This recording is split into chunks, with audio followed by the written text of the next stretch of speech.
Thursday, November 3rd of the Municipal Planning Commission. Do we have any additions to the agenda?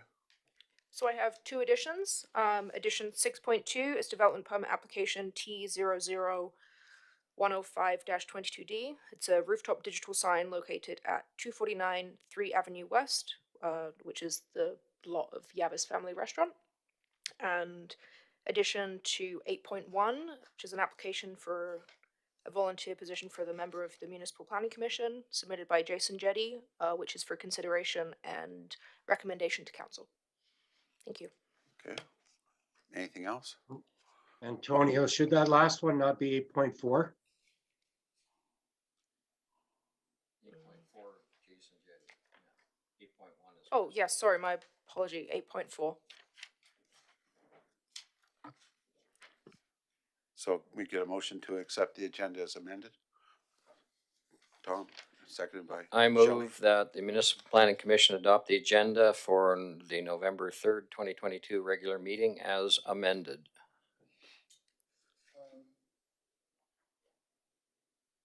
Sorry, point of order.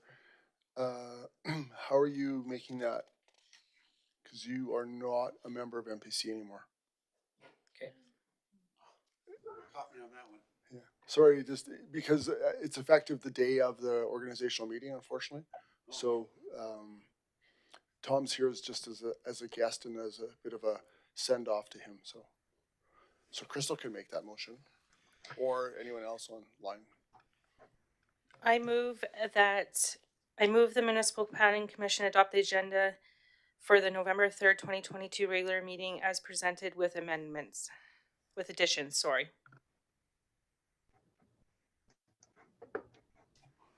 Shelley, all in favor?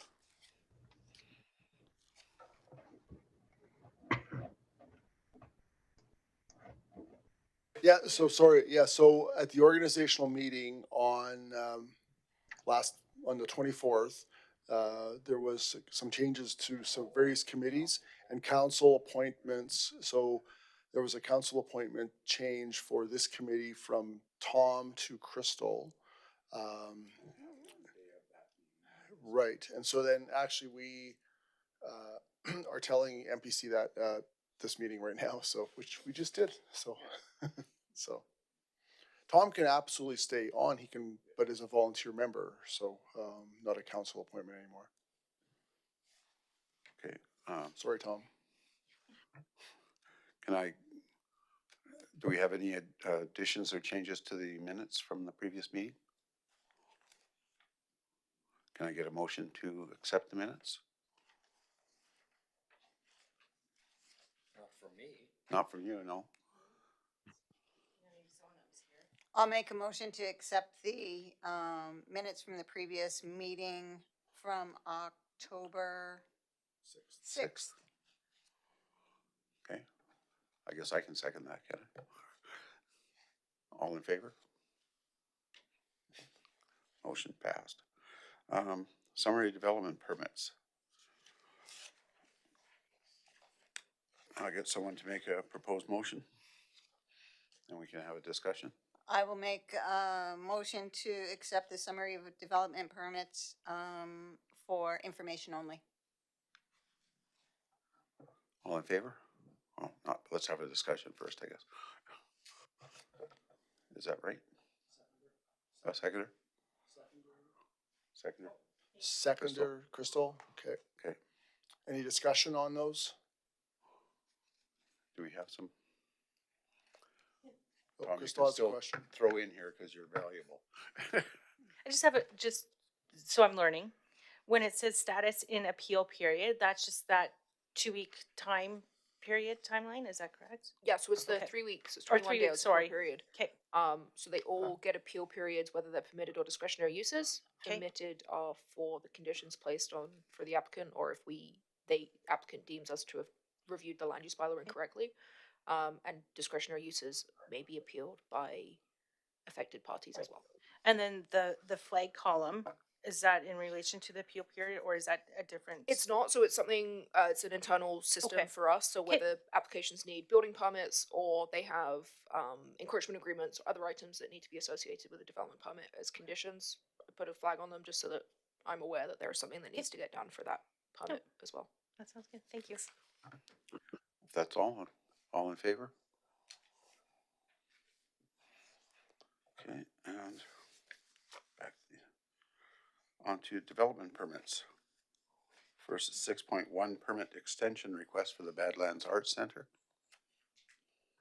Alrighty, so, application T00133-21D, was originally submitted in, December 2021. It came to the Municipal Planning Commission for approval and it was approved with conditions. Because this permit is close to expiry and applicants get a year to complete their development, they can request an additional year. It is being brought forward back to the Municipal Planning Commission to approve that extension. So we've seen a couple of these in the past year to extend a permit that hasn't been completed, or they have work going on that is conditions that haven't been met yet. The Badlands Arts Center, we're aware, isn't finalized yet. However, they broke down their building permits for the construction or finishing off the construction, because this was originally submitted back in 2019, I believe, to finish off the lower events hall, which they haven't completed that. However, they have temporary occupancy pending a couple of changes to be approved for occupancy of the space for events over the winter months. So the fire department, building code officers, Daryl and I attended a couple of weeks ago for them to get occupancy temporarily within that space, which they have conditions that need to be met in order to meet that temporary occupancy. But this is for the development permit to extend for an additional year, which it is. Can I get a motion? I'll make a motion to accept development permit T00133-21D Badlands Art Center. Seconder? Crystal? All in favor? Oh. Oh, yeah, talk, right. Yep. So, one of the things that I'm looking at, and I'm going to be bringing up when we're doing our land use bylaw second reading, in my opinion, since 2020, since COVID, the world has changed. Especially when you're looking at any kind of construction, you're looking at any kind of building, infrastructure, the logistics have totally changed. And so I'm actually going to be, well, I'm in the process of going through the land use bylaw and looking at areas that have time limits. And my thought is, these time limits were pre-COVID. And I think that they should be reviewed, because since COVID, when you're looking at any kind of construction or delivery, that it just doesn't work anymore. So like, to approve an extension of 1 year prior to COVID, to me, logical, reasonable, sensible. Since COVID, however, these timelines are not necessarily that sensible. And so I would just like MPC to consider, and as I say, I will be bringing this up for council, that where we have time limits, we really have to be cognizant that the world has changed. And the pre-COVID time limits, to me, in a lot of situations are probably not reasonable anymore. So in this situation, for example, to even give an extension of 1 year, sounds kind of reasonable and logical. And prior to COVID, it probably was, but it may not even be logical and reasonable now. So just a parting comment on my part, and just something for your consideration. As I say, we are reviewing the land use bylaw, and I am going to be bringing that up when council does second reading of the newly revised land use bylaw. Thank you, Tom. I think that was quite valuable, actually. That the supply chain right now is ridiculous. It can take 7 months to get a garage door in. So how are you gonna finish a job in just a year, right? But at the same time, you want these guys checking in. You don't want them sitting at home and not doing anything. And then coming back in a year and saying, give me more time. So it's a, Yeah, and I think, Mr. Chair, I think it's a fine, there's a double-edged sword, right? Because the 1 year was put in place with the expectation that people do actually start and finish construction in a reasonable period of time, right? If you take yourself out of this into, for instance, a single-family infill dwelling, where someone could start construction and then take years only because they're doing it themselves on evenings and weekends. And so as the neighbors to that, that's not very fair either. I absolutely recognize the piece of challenges with respect to the time delay with materials and other, and also with labor resources too, right, as being a big of a challenge for sure. If we, so I think it's not unreasonable, or having an extension be for a longer period of time, and the initial period maybe is 1 year, but because I can't see us 2 years from now, 3 years from now, still having the same supply chain issues, or else we're going to have lots of bigger problems in the world. So I think in specific cases though, and maybe it's the discretion of MPC to say for specific cases you may or may not allow for longer periods of time, right? In this particular instance, they started in 2020, right? So being inside that building a couple of weeks ago, like all the materials there, right? It's just they have no money to pay people to put it up, which is their challenge, right? So. Well, and a comment to the no money is during COVID, arts were sacrificed, like had nothing for 2 years. They couldn't. So trying to recuperate those costs too, probably.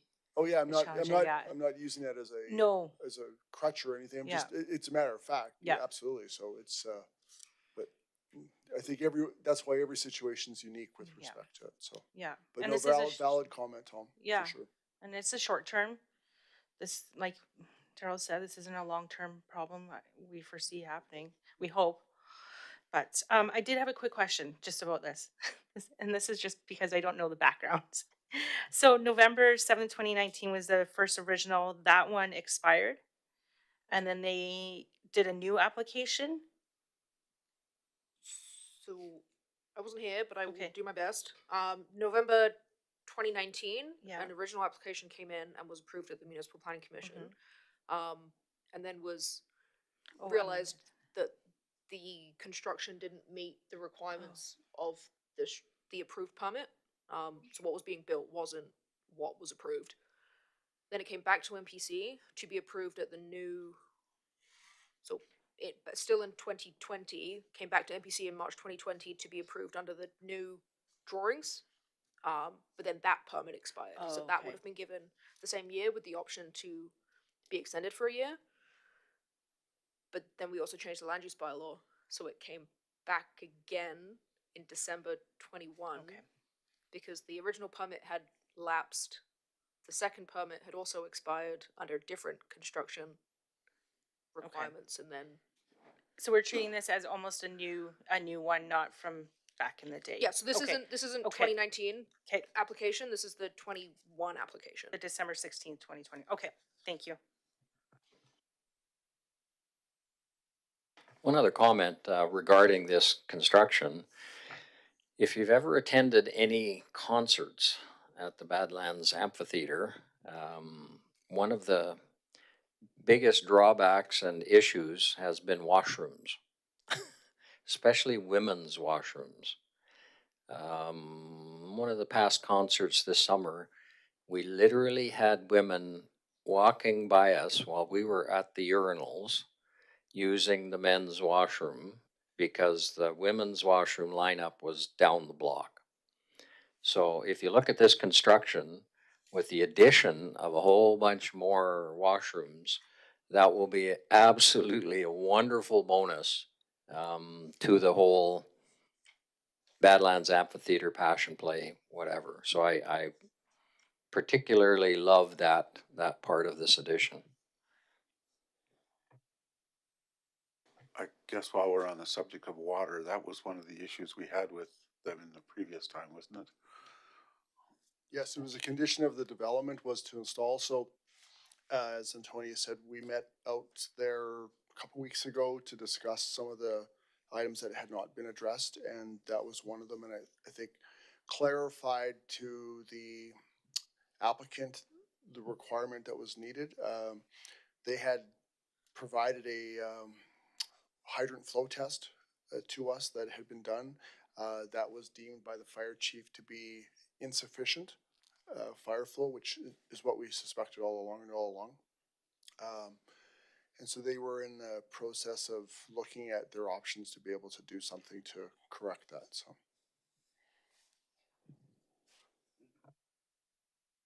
Anything else from anyone?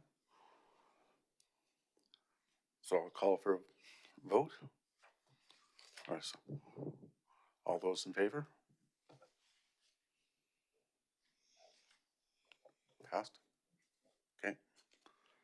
And then on to House Region Municipal Services. Do we have some contribution from them? Sorry, I'm just, Mr. Oh. Chair, it's 6.2, which is one of the additions. Oh, right. I didn't have For a pen to write that down. sorry, rooftop digital sign located at Okay. 249 3rd Right. Avenue West. So this is for a rooftop digital LED sign.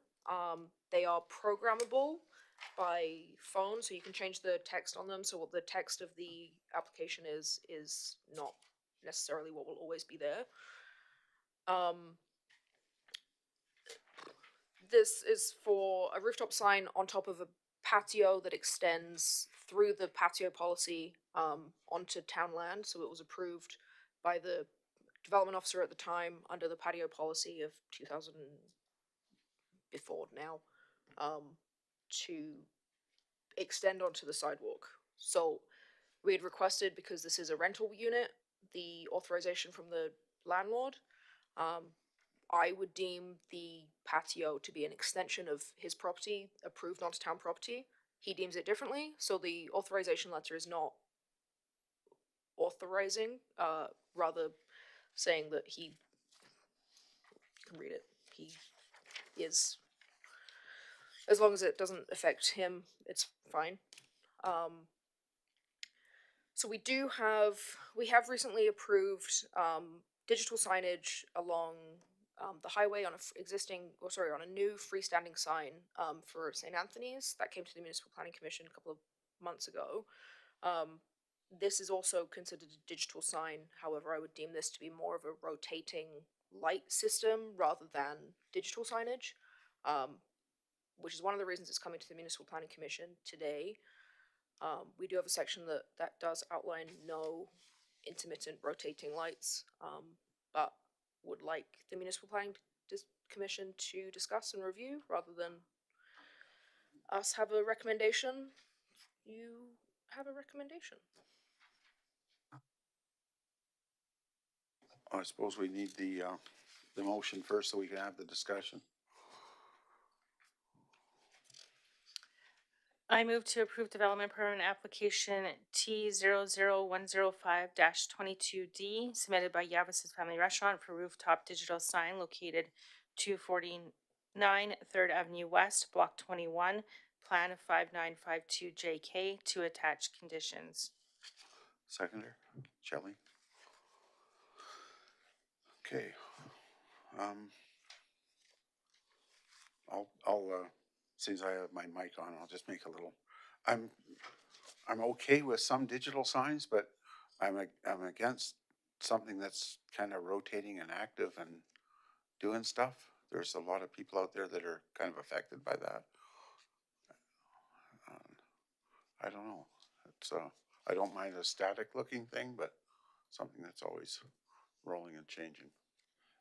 One of the things that, if you look on the diagram where the mock-up photo, that appears to be a static sign because it's got a brace that's kind of, looks like it's holding it up, right? Except, so this is actually, no, I know, but I'm saying, but that's actually not what is actually showing here. This is, it looks to me like it's, is it spinning? Is it spinning? No, sorry. Rotating is in the LED lights Just change. change Oh, places oh, so it's rather going to than say pizza, open, pizza, open, pizza, open. yeah. So that- like blinking okay. between the two. Right, okay, gotcha. So that sort of intermittent lighting rather than Oh, yeah, okay, rather than the signage itself is physically rotating. okay. Oh, thank you for that correction. I would think that all is a matter of programming it, right? So.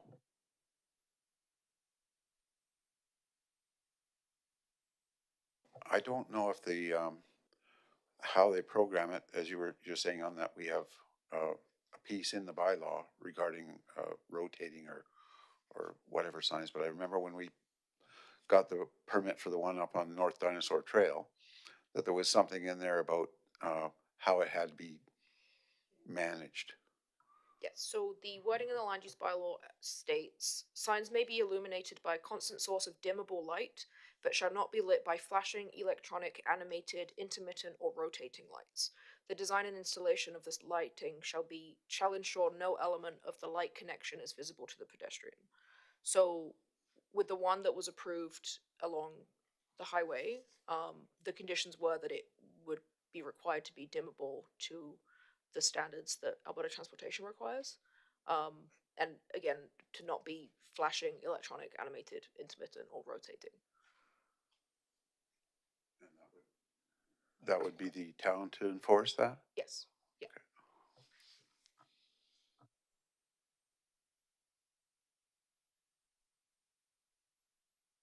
Any other discussion? Just, and this is, how is this sign any different than the one that's located at DVSS, other than it was approved on the previous land use bylaw? I think this one is a little bit different because, it's not, we had to do a lot of work to make sure that those lights weren't going to the apartment buildings Mhm. next door. Whereas I don't think that this shines on anything except that street, really. Right. From that location, I guess neighbor's pub would be the only one that would be directly affected. Your only question would Right. possibly be the intersection, right? If you were at the, if you were turning off of Railway onto, of course, you're only allowed to turn right at present time, but if you're turning there, does that impact you? My suspicion is it does not, because there's also a building that pops out. That building actually comes closer to the sidewalk at that point, so you're probably not. Yeah, the dog groomers. The other piece is that I think just from a consideration, so if you look at the screen, and if it is in fact, so there's a difference between what you look at here, which sort of is a gray background with red lettering, versus the DVSS sign, which is blinding white light that pops up quite frequently, like As soon as you come across the Cambria Bridge, the thing's in your eyes. yeah. So I think that that's a piece where I am not sure, if we're putting a condition on that says the colors must be muted or something to that effect, that isn't blinding white light, then that's probably okay for that space. Even if it matches their sign that's actually shown in a picture of a red background with white lettering, that even wouldn't be bad, right? So. The more of the white light that you minimize, like the it's still easy to read, but it's not intrusive on people so much. But in the land use bylaw, it can't be rotating, and this is what they're wanting. Is it gonna flip? No? So I suppose it depends what the commission deems as rotating, whether the changing of the lights itself or whether it's actually physically spinning.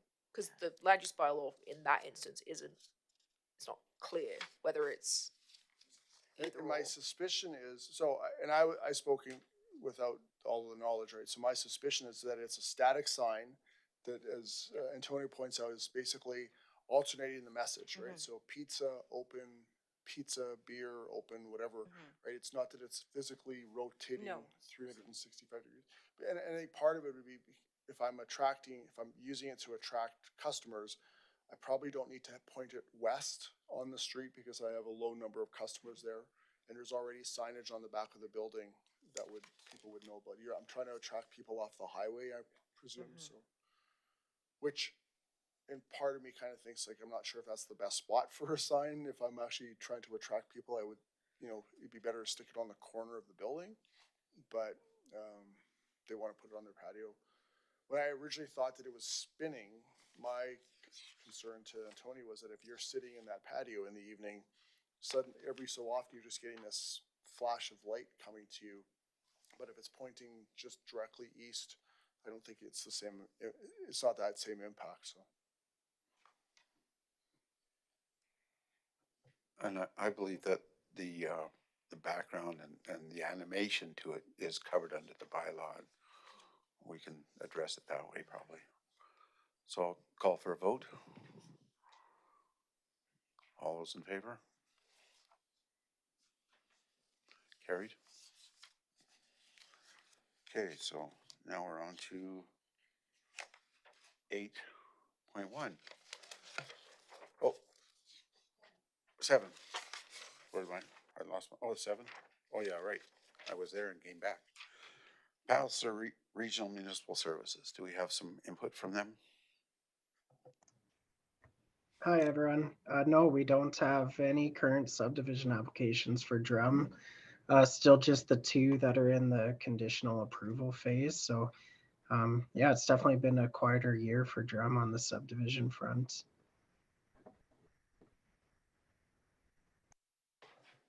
And any other discussion items?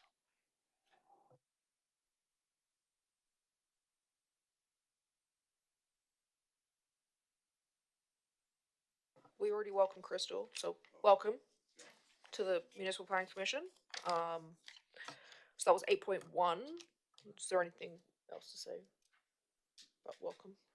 8.2, so we have the Land Use Bylaw and Municipal Development Plan Open House, which is scheduled at the Badlands Community Facility on November 17th from 6 p.m. till 8 p.m. That's open to the public, and we encourage everyone to come, read through the proposed amendments that are available online, and come to the open house. If there is information or if there is the public wish to speak at the second reading, which is scheduled for December 5th, there is information on how to present at the second reading as well and public hearing. Just for the Municipal Planning Commission here, I'm also scheduling a private engagement session with realtors and developers in town on the same day in the morning, just as how the proposed amendments may affect their clients and their businesses that they run. Was there any questions in regards to that item? No? Okay. So 8.3 is an SDAB update. Do we need to go in camera for that? No, there's, MPC made a decision, ruled on a decision for an application in Rosedale at our last meeting, MPC meeting. And subsequently, the applicants appealed that decision to the SDAB board, and the decision will be heard next Wednesday morning, 8:30 a.m. in this boardroom. So, I'm sorry. Say that again. 8:30 a.m. Wednesday, November 9th. In the council chambers, it'll be broadcast on YouTube, just like the MPC is, and it's also a hybrid for people who are attending. So if you wish to attend, you're welcome to. It's an open hearing. Sorry, Daryl. I thought it was actually scheduled for 9:30, unless I'm mistaken on that. I'm looking at David. I thought we heard 8:30 this morning. Yeah, it's 8:30 it was 8:30. So 9:30 Hannah time. Sounds good.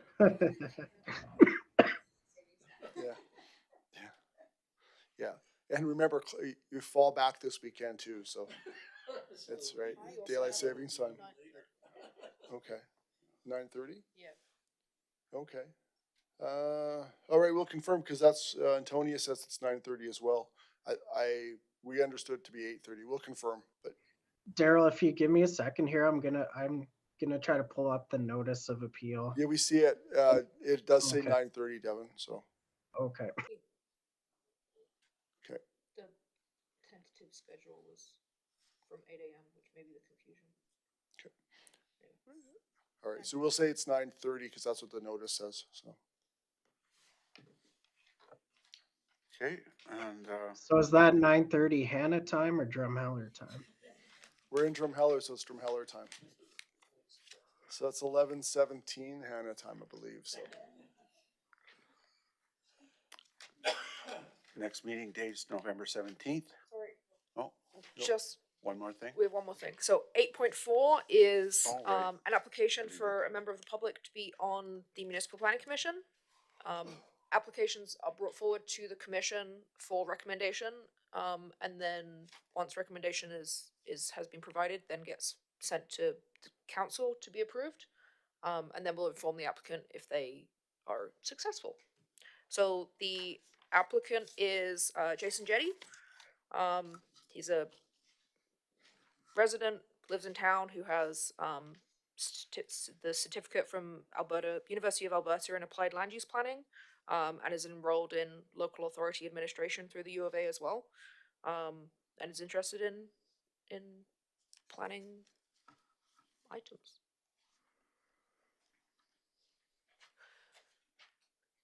Questions? Comments? Crystal? No. Can I get a motion, please? Yeah, get a motion. Come on. I move that Municipal Planning Commission supports and recommends to council the application of Jason Jetty as a member of the Municipal Planning Commission. Seconder, Shelley, all in favor? Passed.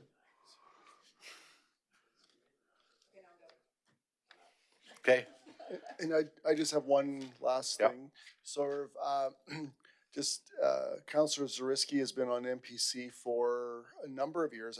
I almost your whole tenure as councillor, Tom, but, right, so 14 years, 13 years, something like that. So, invaluable support. I think what we're, council at this organizational meeting wanted to switch it around a little bit as we sort of prepare for the future, and try to get a little bit of different thoughts on here. Not that Tom's thoughts weren't great, but just trying to move people around a bit. So Councillor Soretta was nominated to be on this board, and Tom is taking a well-deserved time break from here, and he has some other pieces that are, especially with DDSF and the seniors areas, that is taking a lot of his focus. So, Tom, I just want to thank you for your time here, and we really appreciate all you've done for us. So. Mhm.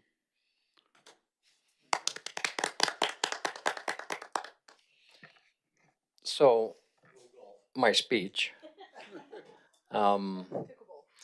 Yeah, I've very much enjoyed being on the MPC for many, many years.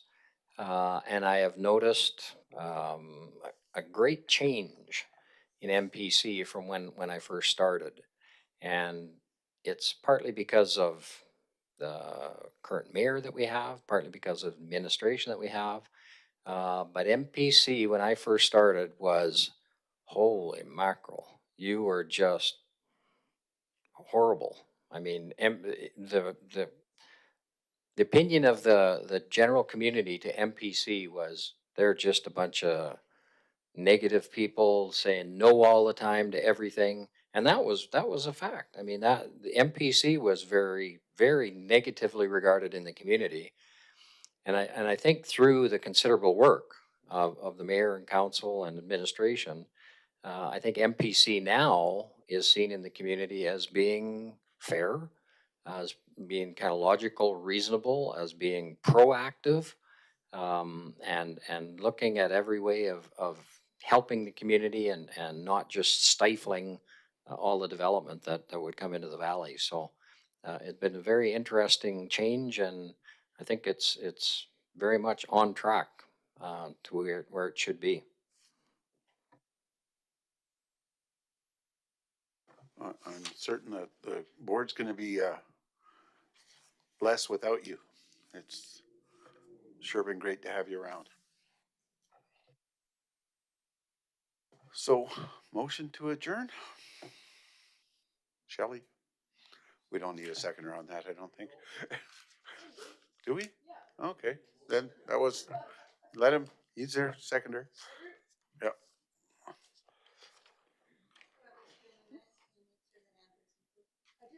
Yeah. Okay.